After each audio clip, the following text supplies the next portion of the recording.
In the bustling heart of Aiyero City, where the noise of traffic mingled with the cries of market vendors, a young man named F lived in the shadows of struggle. His world was small, tucked into a dim room in Katua district, where cracked walls whispered of poverty and broken dreams. Yet even in the midst of despair, his eyes carried a fire, one that longed for more than the cards life had dealt him. F's parents, Mr. and Mrs. Abayan, were not the comfort he needed in his fight.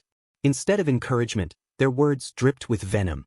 "Look at you," his father would sneer, "a man in age but still a beggar in reality." His mother would sigh in disappointment, telling neighbors how unfortunate she was to have birthed a son who couldn't lift them out of hardship. Each insult became a scar on F's soul, a constant reminder that even home was not a refuge but another battlefield. But in this harsh world, there was a soft light. Her name was Ife. She was the balm to his wounds, the one who believed when no one else did. When his parents mocked him, she would take his hand and whisper, "F, I see your future. It's brighter than this. Don't let their words cage you." And for those moments, the storm inside him would calm. Nights in Katua were long and restless. By the glow of an old second-hand laptop, F taught himself to code, scrolling through endless tutorials, his stomach often empty but his mind restless with possibility. While his peers laughed at bars or dozed off after long days, he tapped away at keys, chasing a dream invisible to everyone but him. One day, he murmured to himself, "These lines of code will build me a new life." Yet, the louder his ambition grew, the harsher his parents became. His father laughed bitterly whenever he caught F hunched over the laptop. "Look at this one, chasing fantasies. Do you think typing on that scrap will put food on the table?" His mother would add, "Even Ife will leave you soon. Who wants to follow a man who has nothing?" Those words tore through him more than hunger ever could. But Ife's loyalty was unshaken. "Let them talk," she would say, her voice steady. "I'm not here for what you have. I'm here for who you are." And in those words, F found the courage to endure. Still, the weight of rejection from his own blood was heavy. Each time his parents mocked him in front of neighbors, shame burned in his chest. Each time he overheard them wishing for another son, bitterness curled tighter in his heart. Yet he refused to break. Poverty could strip his pocket, their insults could wound his pride, but nothing could kill his will to rise. It was in those dark nights, with rain tapping against the leaking roof and Ife's gentle words echoing in his mind, that F made a vow. He would not remain the failure his parents named him. He would fight until his story changed, even if it meant standing alone against the world. The world outside Katua knew nothing of the storm brewing in that small, dim room. But deep inside, F was preparing for a transformation, one that would shake not just his life, but the lives of those who had doubted him. The weeks turned into months, and F's determination began to bear fruit. What had once been the quiet tapping of keys in a dimly lit room grew into contracts, projects, and clients beyond Aiyero. Slowly, the laptop that his parents once mocked became the very tool that lifted him from the dust of Katua. Opportunities trickled in from freelance platforms. First came a small website for a trader in South Africa, then a mobile app for a European client. The payments were modest, but to F, they were seeds. Each project sharpened his skills and fed his hunger. Before long, he was earning more in a week than his father made in a month of labor. His parents noticed, of course. At first, they pretended not to. But whispers spread through Irapada, and neighbors who once mocked him now greeted him with forced respect. Still, within the Abayan home, the air was cold. His father spoke less, his mother's tone softened only when money was mentioned. They had not forgotten their insults, but greed now painted their faces with false smiles. But even as wealth found him, life was not without wounds. Ife, the one who had held his hand through hunger, began to change. The strain of F's long hours, his obsession with coding and contracts, left little room for warmth. She felt neglected, her laughter fading into silence, her presence growing distant. One evening, after weeks of coldness, she finally spoke. "F, I love you, but love alone cannot feed the heart.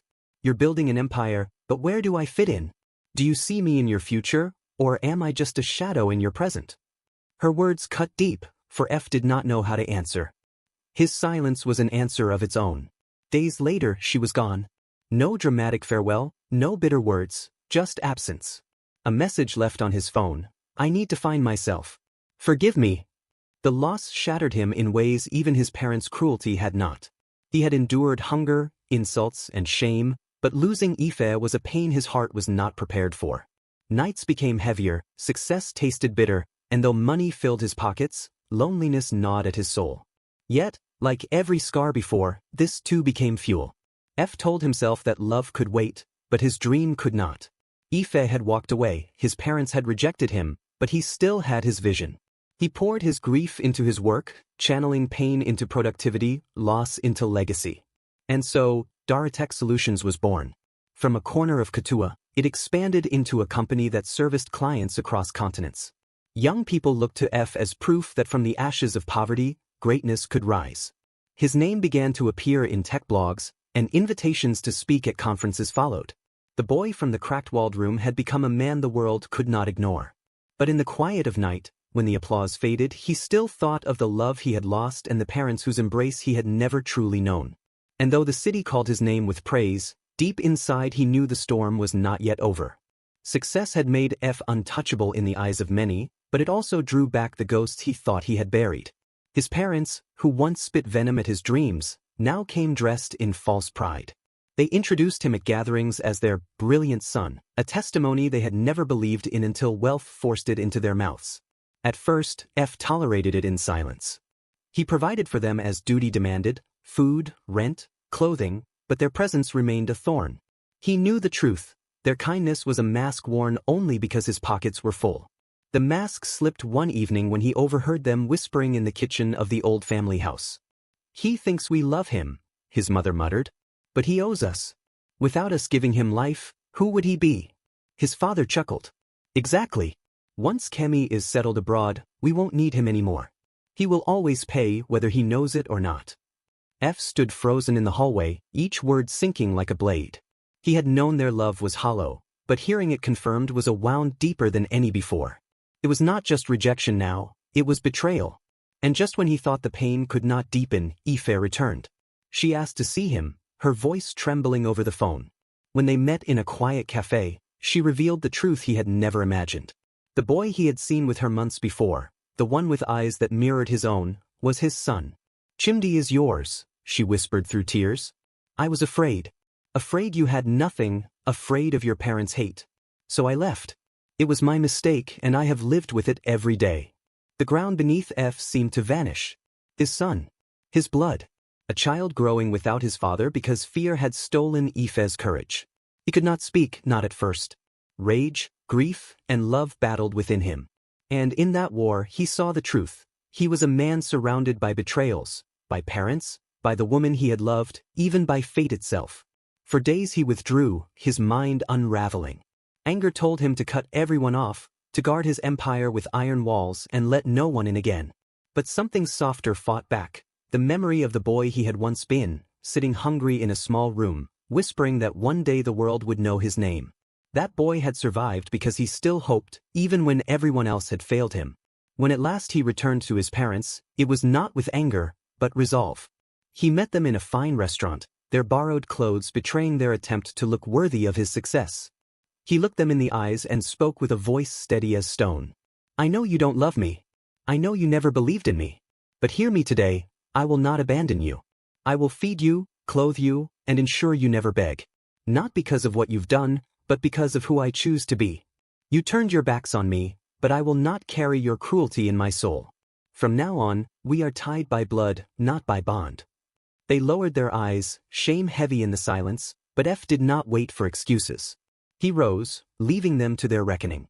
That night, he stood at Ife's door. When she opened it, Chimdi peeked out shyly, his smile disarming. F knelt, his eyes wet. "I'm your father," he said softly. The boy tilted his head, then whispered, "Daddy?" In that small word, F felt every scar begin to heal.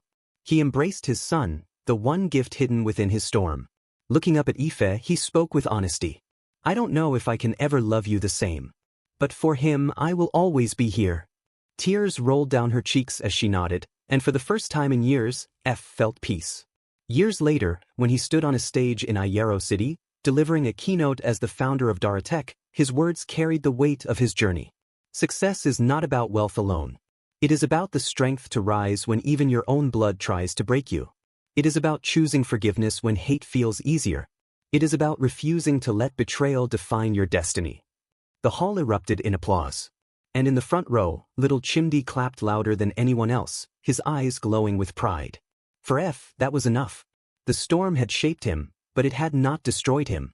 He had risen and he was finally free.